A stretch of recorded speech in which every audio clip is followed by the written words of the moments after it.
This is raw and hardcore security stories coming all the way to you from Officer Chris, SO Chris 199.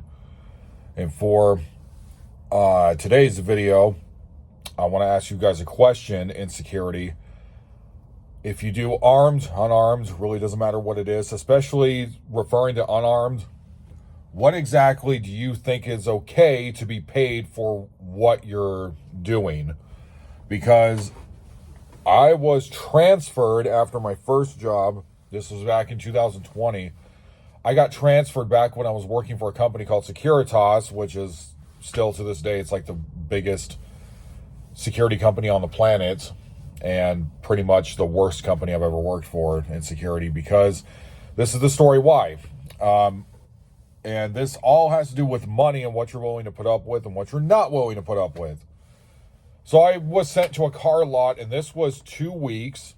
Also, keep in mind, guys, you got to make sure that when you're in security, make sure that you got to stay on top of your supervisor, because, or whatever the team lead is that sends you out, depending on what kind of job you do. Because for Securitas, I really didn't have like a supervisor. It was basically a dispatch guy who dispatched out to like 20, 25 different places, and depending on what was going on, who quit that week, if they had any more recruits, basically, because over at Securitas, at least for where I work at in Arizona, they were always like down officers, like all the time. In the whole, I think it was like 5.5 months that I worked with them before I ended up getting I got a night job after that. His name was Frank, and he was the dispatch, but he was also the soup. I never met him in person. I've only talked to him maybe like two times, maybe three, in the time I worked for that company. So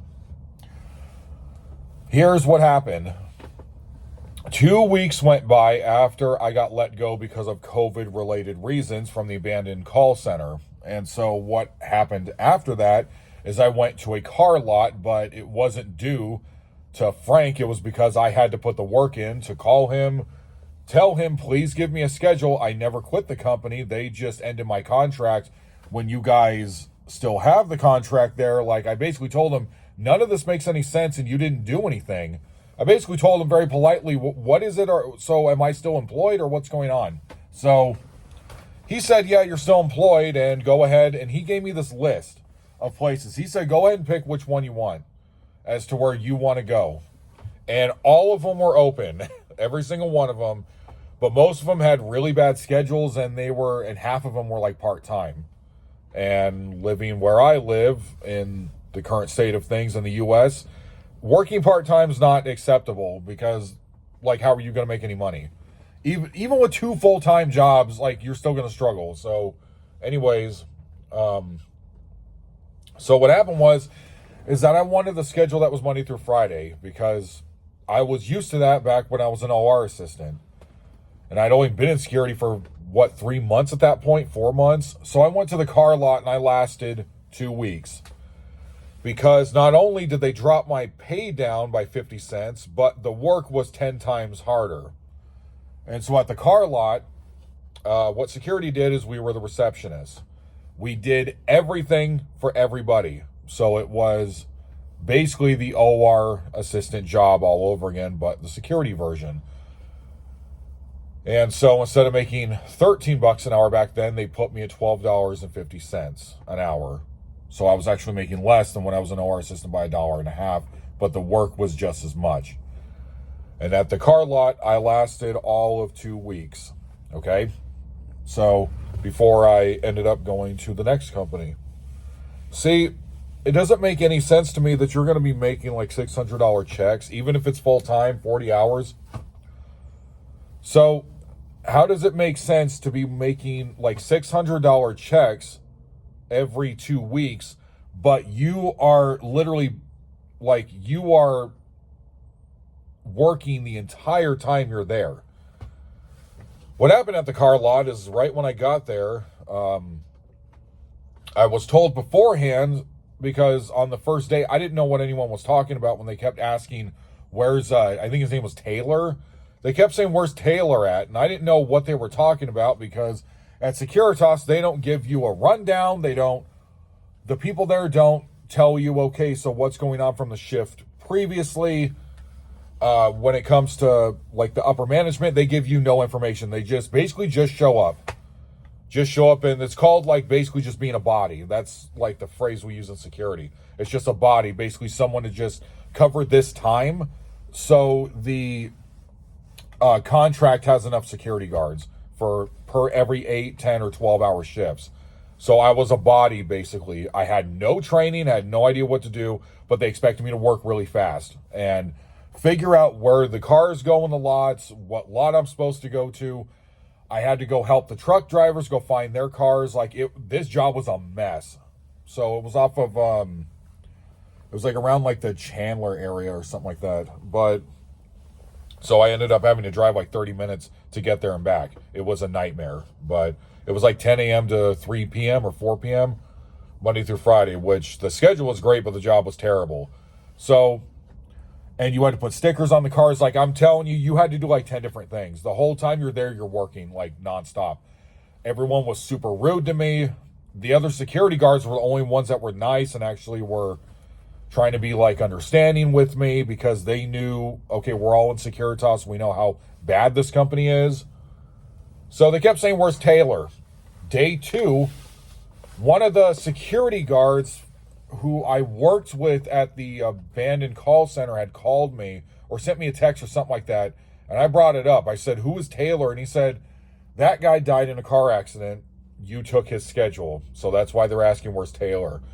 The next day I went in, I worked with this woman, and she was trying to tell me about she was trying to explain the plot to some show on the Sci-Fi Network or something. I don't know.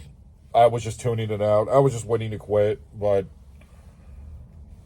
anyways, I was willing to quit the job like literally the second day I was there. But she said, where's Taylor? And I got tired of hearing it, so I said, Taylor's dead. He died in a car accident. I'm his replacement. And she just had this look of like shock on her face. And she was like, Tyler's dead? And I said, he's dead. Yeah, he's gone. So, anyways, yeah, everybody there was really nice in security, but the truckers and the people that came in to get the cars, most of the people there couldn't speak English that came to pick up vehicles, and they were picking stuff up for like places in Europe.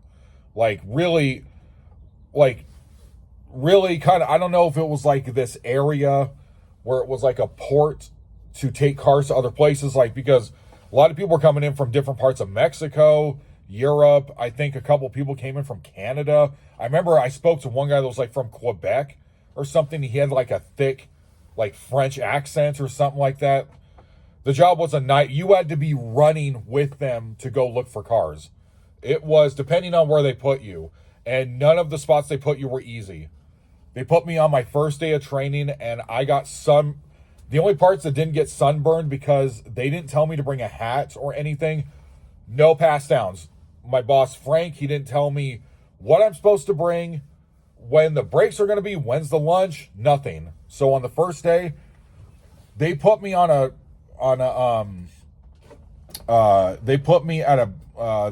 port area that was in the back of the lot because it was a series of lots, so they put me all the way in the back.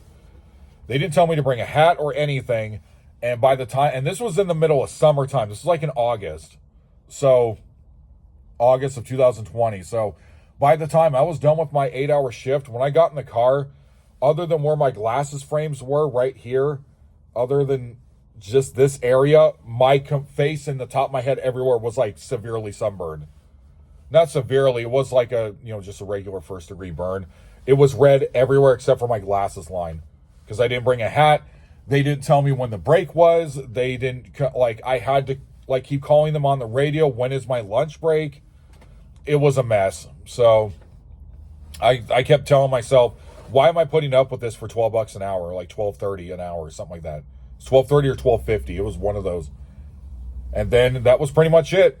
After 2 weeks, I kind of snapped on the last day because one of the elderly, and this is something I'm going to get into along with these videos of working with older people, because they put me as a partner with this boomer, and this guy had to have been in his like 70s. or something like that, and he was power walking to do everything while I was running. And he snapped on me that Thursday, and I quit that Friday. And it was one of those run-on jokes. Oh, I'm sorry, you got to work with this guy. Yeah, he's Italian, and oh, Sean, he's so rude, something like that. Like, it was just, the whole thing was ridiculous. The guy who actually owned the car lot came up to me when I was running down this line. It was a bunch of vehicles, and you had to check the tires, you had to check the VIN numbers, the serial numbers, you had to go get the stickers. A lot of the time the stickers wouldn't print out on the machine, so we had to log into someone else's computer to go get the stickers. It was this job was literally a mess. I remember the owner came up to me, and he gave me one of those lines. Like, he walked up and shook my hand. He's like, "Oh, hey, you're the security guard. You having fun yet?" I looked at him and I said, "I want to kill myself." And he took a step back and he started laughing, and then he walked off. And then I said, "Yeah, you know what? I put in an application. I got the interview literally the next day for the next job." And I told myself, if this is $12.50 an hour to work this hard at a car lot, to be the receptionist and to go get the vehicles for the truckers, no, I'm never doing this ever again. And that's what happened. I never went back. So know what your worth is in security, and know what your value is. Because what is the point in getting paid a small amount of money if you're going to be literally busting yourself stupid to the point where, like, my back was killing me after every shift for that small of pay? I'm willing to do hard work, but not for something that's like an entry-level job. So, yeah, Securitas, I ended up going back to that company because the woman lied to me and told me they were something else, but they actually was Securitas. This security and unarmed security, there's a lot of shady companies. But anyways, that's what happened today. If you're going to bust yourself stupid, at least take $19 an hour. So this is SO Chris 199, and I'm giving it to you hardcore, and this vibe is unfiltered for this channel. So, yeah, make sure you know what your worth is.